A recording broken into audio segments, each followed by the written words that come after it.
La loi commandait qu'on s'abstint le jour du Shabbat de toute œuvre servile, c'est-à-dire de tout gain réalisé par le commerce et par toute autre industrie terrestre. En revanche, elle invitait à accomplir les œuvres de l'âme, celles qui se font par la réflexion et par les paroles pour le bien du prochain. La loi n'interdisait pas aux affamés le jour du Shabbat de prendre leur nourriture de ce qu'il se trouvait à leur portée, mais elle défendait de moissonner et d'engranger. Aussi le Seigneur rétorqua-t-il à ceux qui blâmaient ses disciples sous prétexte qu'ils froissaient des épis pour les manger. N'avez-vous pas lu ce que fit David quand il eut faim, lui et ceux qui l'accompagnaient? Il entra dans la maison de Dieu et ils mangèrent les pains de l'offrande. Or, ni lui ni les autres n'avaient le droit d'en manger, mais seulement les prêtres.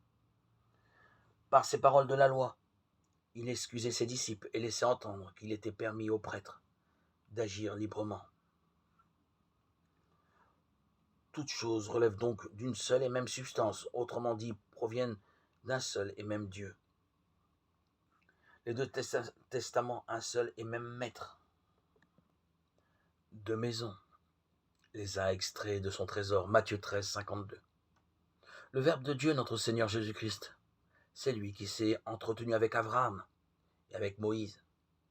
Et c'est également lui qui nous a rendu la liberté dans la nouveauté, c'est-à-dire amplifier la grâce venant de lui.